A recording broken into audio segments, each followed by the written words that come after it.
There is no doubt that Tupac's early, chronic exposure to police harassment influenced his later creativity. As an artist, Tupac explored death-related themes relentlessly, and living during his boyhood with dedicated revolutionaries who lived under constant surveillance, no doubt instilled the chronic paranoia that others noticed in Tupac the man. Mutulu talks about it this way: "I think that when people get discouraged with others, it creates a very sad emotion. We all have been, at one time or another, disappointed with someone, and we respond to that disappointment. Some of us respond differently, and there are some of us who might withdraw altogether. I think the movement, or the failure of it, and including when I went underground, was something Tupac felt bad about. I think that it was a good period in his life to be active, to focus more on family, with the tension, pressure, and the smell of gunfire being a prevalent circumstance in our life. Local police, the FBI, and the intelligence department of this country had a full court press on many of the people that Tupac had learned from. Most of his uncles, and all of the people that took care of him when Afeni and I couldn't, had been in jail, killed, had been arrested, or were just a part of that environment. So he had lived that. That's not a lyric without experience. That's experience." Early on, Afeni focused on ensuring that Tupac would escape their impoverished conditions. She made Black Prince his official nickname, and for misbehaving, he would have to read the entire edition of the New York Times. But Afeni couldn't shield him from every problem. Because they were usually broke, they moved around a lot.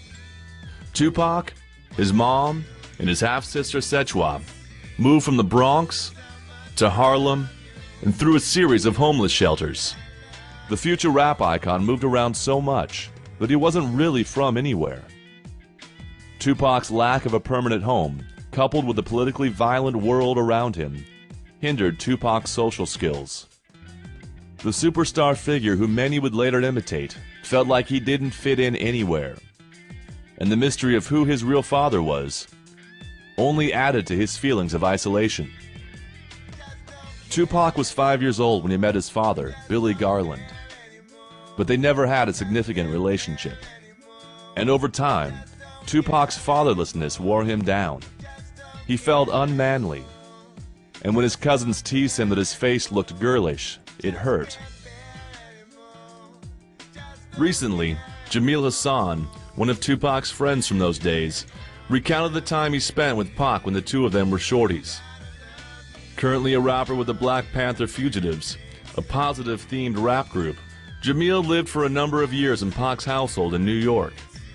Like Tupac, both Jamil's parents were members of the Black Panther Party, and extremely active in the movement, just like Tupac's.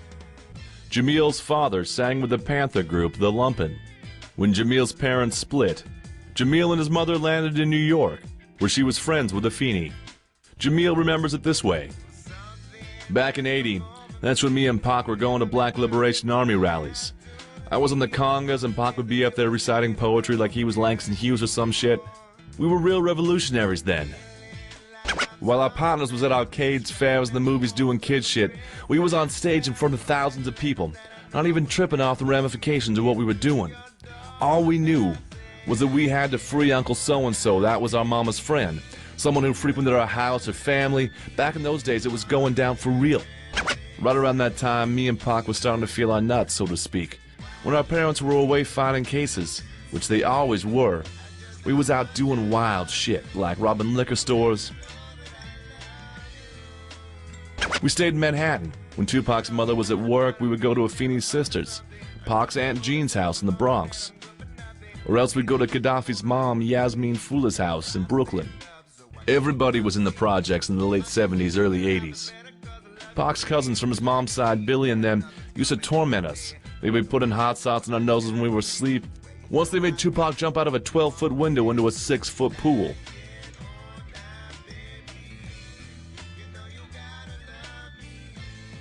To escape his troubles, Tupac turned to writing, filling journals with love songs and poetry. In his mind, he took the first step in becoming one of the world's greatest MCs, proclaiming in his journal that he was going to be famous. Afeni noticed her Prince's artistic abilities and enrolled Tupac in Harlem's 127th Street Ensemble, a theater group. It was there that he got his first role, playing Travis in A Raisin in the Sun. It was also where he found his challenge as well as his escape. In acting, he could step away from his problems, be someone else for a while, and feel free. But his refuge was short-lived. Tupac was 15 when his stepfather Matula was arrested on federal racketeering charges and indicted for robbing banks to finance a militant organization. During that robbery, 2 Nyack, New York policemen and a Brinks armored car guard were killed. Mutulu was also charged with aiding his radical sister, Assata Shakur, in escaping prison. Tupac's stepfather went underground, and the FBI responded by putting him on their 10 most wanted list. So in June 1986, the Shakur family moved again, this time to Baltimore. East Baltimore, Greenmont Avenue to be more precise, a dangerous, derelict area when Pac lived there. Things were tough at first for Tupac. He had a weird name. Some guys called him a girl, and he didn't wear trendy clothing. Darian Bastfield was one guy who did befriend Pac then, and remained friends with the star to the end. Bastfield recalled Pac as a skinny 13-year-old in shabby clothes, saying, "He may have looked uncool, but he blew the school away at a talent show. He gave an electrifying performance." His teachers remembered him as a very gifted student. But even though he loved literature, he hid this fact from his peers in order to try to fit in. It didn't help. The other kids dissed him anyway, first during his time at Roland Park Middle School, and then again during his freshman year at Paul Laurence Dunbar High School. So the next September, his mother enrolled him in the Baltimore School for the Arts, giving Tupac a chance to return to the arts for comfort and challenge. Tupac learned a few things he didn't expect at the School for the Arts. Contrary to some of the beliefs his Black Panther mentors taught, Pac realized he could trust some white people. So he started adding a few white friends to his crew in school. However, he was still 100% Tupac, and he remained outspoken about racial equality. Tupac resumed the creative studies he'd last pursued in New York, studying acting and ballet, and reading books on Eastern religions, and even entire sets of encyclopedias. Darren Bastfield, who had also transferred to the art school, recalled Tupac's encounter there with Salt and Pepper, as well as the wild night of the 1988 senior prom. It was also there where Tupac met one of the more important females who would remain in his life. Classmate Jada Pinkett acted as his personal muse, becoming both the sometime subject of the young Tupac's poetry and also his close friend. They even made a music video at King's Dominion, where they lip-synced to Will Smith's Parents Just Don't Understand. While Will and Jada eventually became a couple, the three of them remained lifelong friends. Tupac's life had begun to look up. He felt more in touch with himself, and soon fell into Baltimore's rap scene. In his new, smaller southern scene, his New York background gave him a tough reputation, and he milked it, winning a measure of respect and composing his first rap song under the name MC New York. Rapping about gun control, the song was inspired by the fatal shooting of one of his close friends.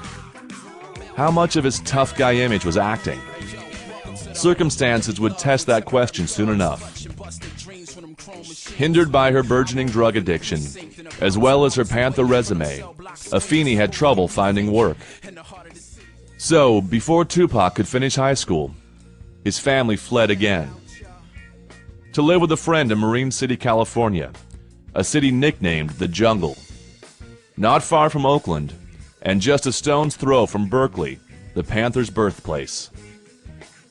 Tupac later described his uprooting from the Baltimore Art School and crash landing in California as where I got off track.